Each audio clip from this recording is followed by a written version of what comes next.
Amigos telespectadores da Rede Vida de Televisão e do programa Páginas Difíceis da Bíblia.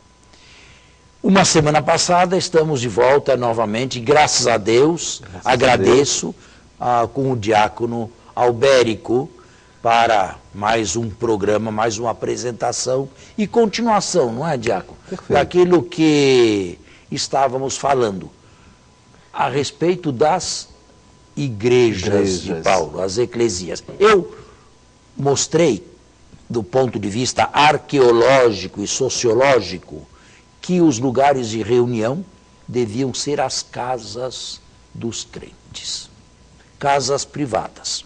Podemos imaginar que pessoas de maior posse, que tivessem uma residência mais ampla, podiam aglutinar um número maior de pessoas. Assim, por exemplo, Áquila e Priscila, aquele famoso casal simpático que acompanha Paulo.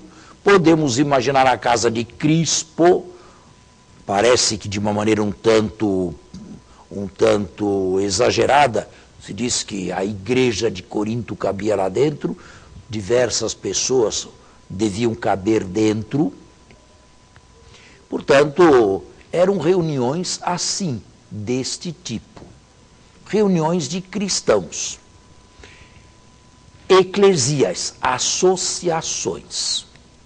Agora, o mundo romano conhecia associações? Conhecia.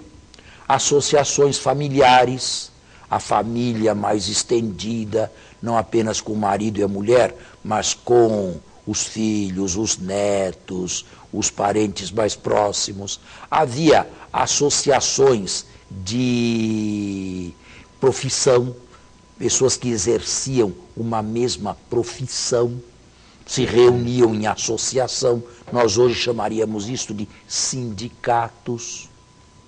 Interessante. Havia associação de vizinhança, vizinhos se reuniam e formavam associação para lutar ou prover certas necessidades.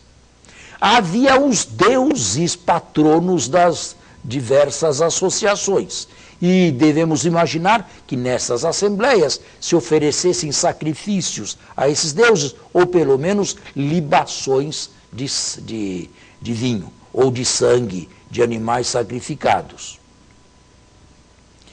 O império sempre via com certa suspeição essas associações. Mas permitia? Eu diria tolerava. Melhor, tolerava, desde que não atentassem contra a ordem pública. Mas estavam bem atentos a esse tipo de associação. E eu já disse aqui que essas reuniões cristãs, com tudo o que possuíam de pequeno, de minúsculo, quase insignificante, não deixavam de ser perigosas no império. Por quê? Porque professavam um só Senhor. E este só Senhor não era o imperador, era Cristo. Dois senhores que professavam obediência a este único Senhor. Estas coisas não deixavam de ser um tanto perigosas. Como obviar o perigo? Tornando-se pequeninos, pequenos agrupamentos e evitando desordens, evitando discórdias. Os Atos nos falam de discórdias entre judeus em Roma. Certo. E afirmam que Cláudio, o imperador, os expulsou a todos de Roma. Deveriam ser discórdias a respeito de cristãos e judeus, que não se concordavam mais entre si. Duas partes em litígio entre si por causa de Cristo. Uns deteriorando blasfemando contra Cristo, judeus, e outros elevando Cristo a mais não poder. As autoridades não faziam ainda muita distinção entre judeus e cristãos. E, portanto, às vezes se tomavam decisões, ou pelo menos uma vez em Roma se tomou uma decisão assim, um tanto drástica, de expulsar os principais cabeças, tanto de um lado quanto de outro. Se as associações cristãs fossem pequenas, não promovessem desordens, não agitassem, sobretudo nas grandes cidades, podiam passar despercebidas. E esta era a chance e a sorte destas reuniões, se passarem despercebidas. Agora, por outro lado, eram assembleias e associações que chamavam adeptos, que faziam proselitismo e eram abertas. Uma pessoa podia convidar um amigo, uma amiga, um casal, uma outra pessoa para que participasse dessas reuniões. E era assim que se faziam as conversões. Nesse sentido, então, era impossível que eles não fossem percebidos, não? Eles eram percebidos, mas eram percebidos numa sociedade onde as associações, as diversas associações, eram muito frequentes. Ah, tá. Então, uma a mais, sempre vistas com um certo cuidado e suspeição pelas autoridades, mas toleradas enquanto não promovessem desordens ou discórdias. Certo? E eu já disse aqui também, a tática dos primeiros missionários e de Paulo era buscar as grandes cidades. Por quê? Nas grandes cidades era possível um maior anonimato, esconderijo. Nas grandes cidades se falava o grego, que era a língua universal da bacia oriental e ocidental mesmo do Mediterrâneo. Nos pequenos vilarejos se falava dialeto. E aí não se compreendiam. Como que comunicar, né? Como se comunicar com pessoas, com camponeses que falavam um dialeto e que não entendiam grego.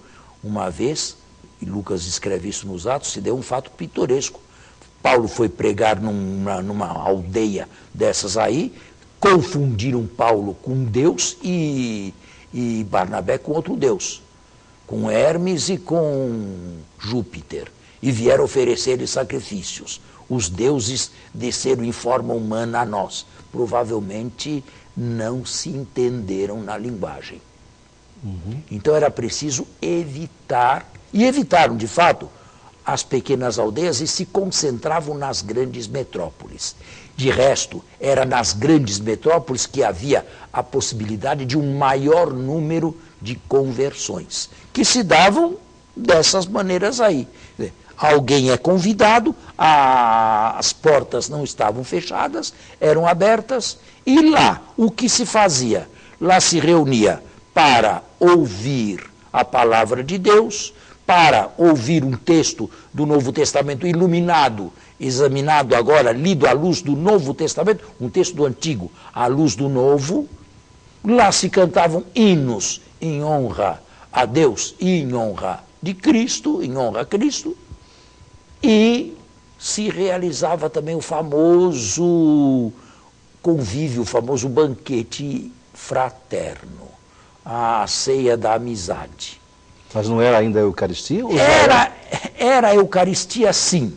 Era a Eucaristia. Agora, nós devemos distinguir ceias comuns de fraternidade, sim, que foi uma das características marcantes do cristianismo. Jesus, nisto ele seguiu direitinho ao estilo de Jesus. Jesus nunca recusou convite de ninguém para cear, jantar, almoçar em sua casa.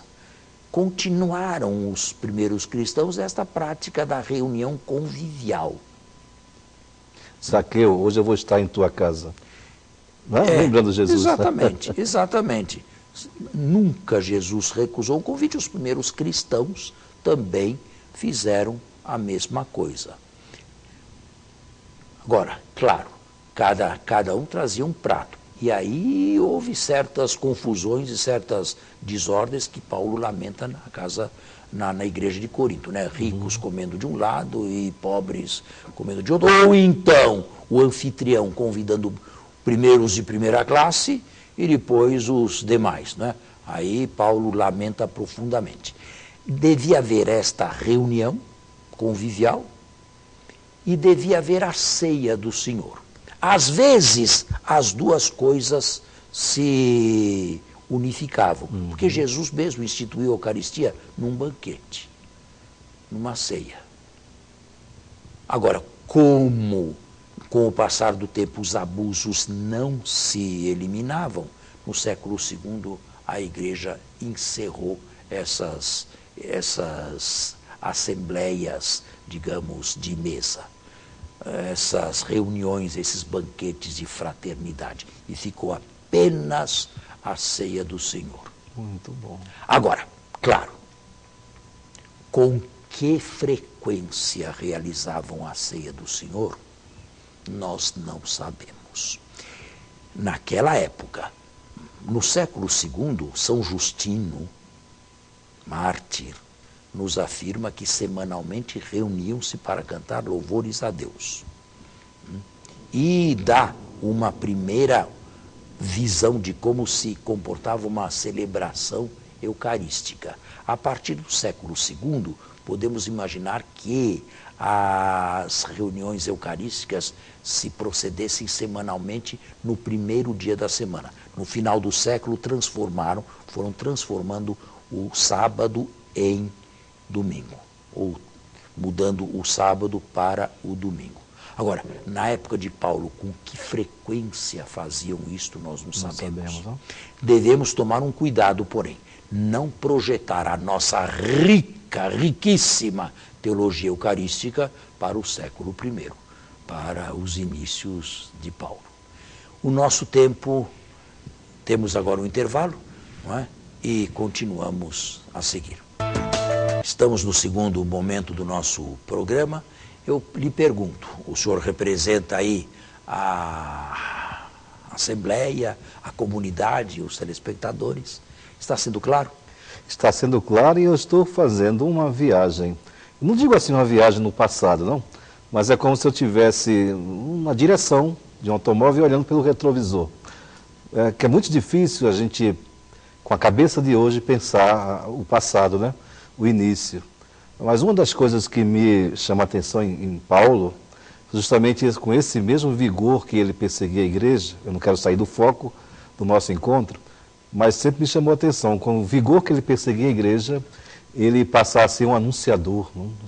Sofrer por causa do Evangelho. O testemunho de Paulo para nós é muito forte, é muito grande, e se torna presente, penso eu, né, por meio da Sagrada Escritura e por meio das celebrações, onde nós sempre escutamos, né, a cada domingo, a maioria das vezes nós escutamos uma leitura ou da carta, ou de Atos dos Apóstolos, mesmo sendo escrito por Lucas, há algum episódio ali onde Paulo nos fala. Acho interessante. Muito bem.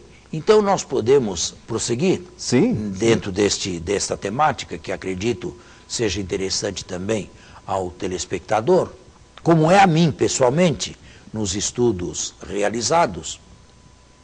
Vamos dar um passo a mais e vamos entrar numa outra questão.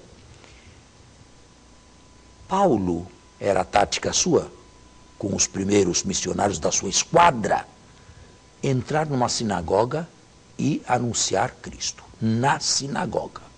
E depois, com os judeus que aceitassem, e sobretudo com os tementes a Deus, pagãos judaizados a meias, pagãos que aceitavam os 10 mandamentos e o único Deus dos judeus, devido à superioridade da sua religião, mas não se circuncidavam, chegavam a se judaizar.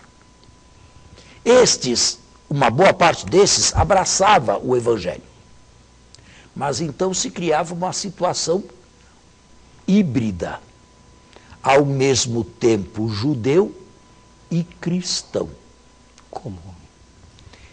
Na época de Paulo, e estamos lá, devemos tomar cuidado, o senhor falou muito bem, e não projetarmos o nosso passado. Naquela época, os confins não estavam ainda inteiramente delimitados. Não havia essa fronteira bem clara? Não, claro que não. Dentro de uma mesma sinagoga, havia quem se convertesse e quem não se convertesse continuavam na sinagoga. Então devemos imaginar que algumas pessoas eram pagãs, se tornaram, digamos, prosélitos judeus, ou pelo menos simpatizantes judeus, tementes a Deus, e depois abraçaram o Evangelho. Outros eram judeus e abraçaram o Evangelho, mas continuavam a se reunir na sinagoga. Eu acredito que durante algum tempo, sim. Judeus, quem fosse judeu, e ao mesmo tempo cristão. E deviam frequentar duas associações. A associação judaica, a sinagoga, e a associação cristã. Um dia na sinagoga, outro dia no apartamento de alguém como cristão. Situações deste tipo deviam ser criadas na época de Paulo, porque os limites não estavam plenamente desenvolvidos ou desvendados.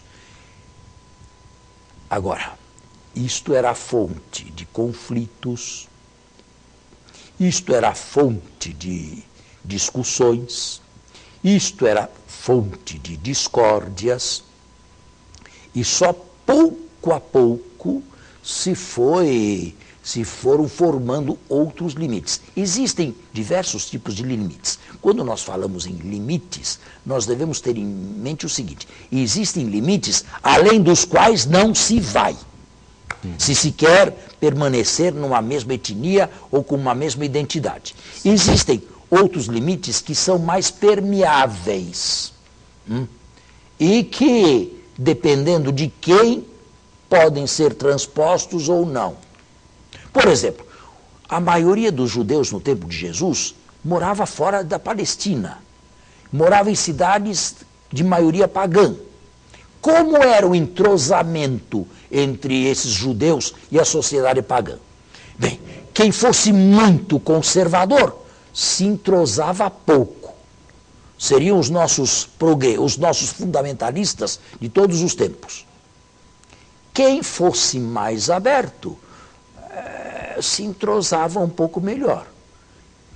Para onde mandar os filhos? Para que escola mandar os filhos? Para uma escola estritamente judaica? Mas havia isto naquela comunidade, daquela diáspora, naquela cidade? Havia uma escola rabínica só para judeus? Ou mandavam também para escolas públicas, onde se ensinava a língua, a poesia, a matemática, a retórica? Dependia muito do tipo de pessoa.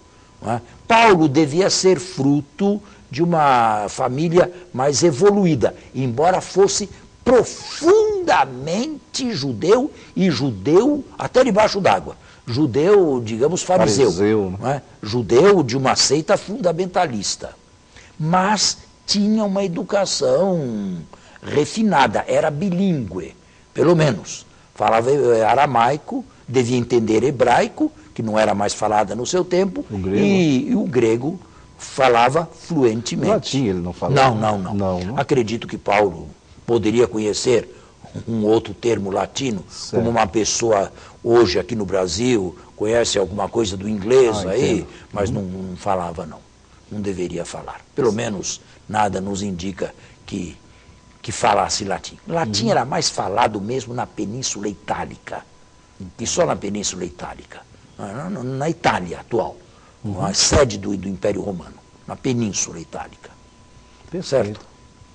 Então, essas confusões foram inevitáveis.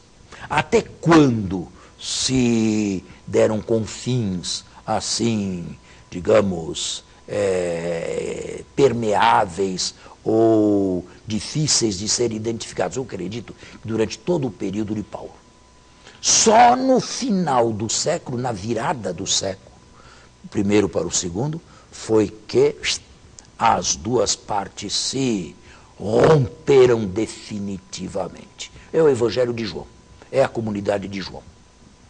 Mas isso depois da morte de Paulo, bem depois da morte de Paulo.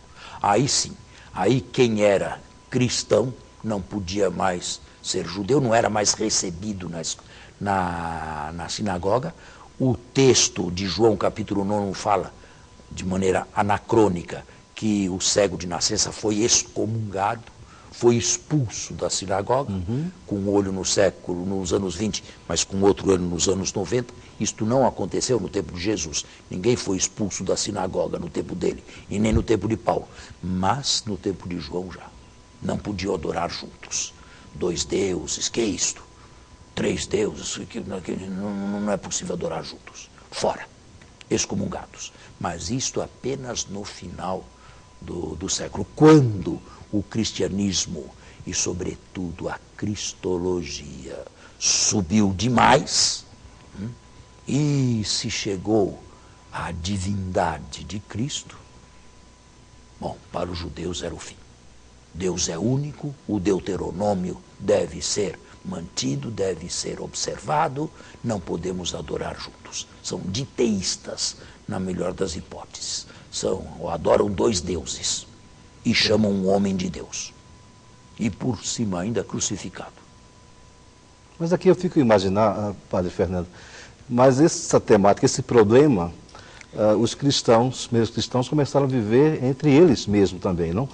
Os cristãos de origem judaica, com aquela formação judaica, a circuncisão, os cristãos de origem pagã. Como é que se deu essa vivência aqui? Sabemos que teve problema em relação a isso, não? Repita, reformule. A questão da circuncisão, por exemplo, que a gente vê ali em Atos capítulo 15, não? Ali se chegou a uma decisão. Chegou a uma decisão. Chegou-se a uma decisão, forçada por Paulo. Isto é, os que vierem ao cristianismo do paganismo não precisam mais se judaizar através da circuncisão. Não precisam mais. Agora, outro foi o decreto atribuído a Tiago, que Paulo parece não ter tido conhecimento dele. Isto é, evitar, ou melhor, Paulo poderia estar de acordo com 2 itens, mas não faz menção dele. Evitar a porneia, isto é, as relações sexuais ilícitas, evitar o sangue, os animais sufocados com sangue, evitar o próprio sangue e evitar os idolotites. Paulo estaria de acordo com evitar os idolotites, as carnes imoladas aos ídolos, e com a porneia. Com os outros 2 itens não estava. E na carta aos Romanos afirma claramente que o reino de Deus não é questão de comida ou de bebida. A alimentação foi secularizada para nós cristãos. Não é questão mais de comida e bebida. É paz no Espírito Santo. Mas isto aqui tudo foi vindo aos pouquinhos, né? E, sobretudo, nas eclesias, nas pequenas comunidades, orientadas por Paulo.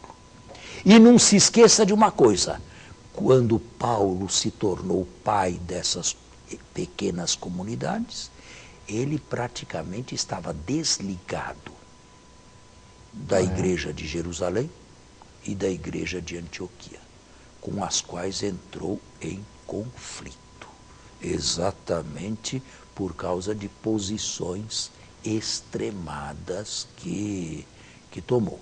Com relação à circuncisão, parece que houve acordo, mas com relação ao resto, a comunhão de mesa, por exemplo, o acordo não se deu. Portanto, Paulo deixou tudo,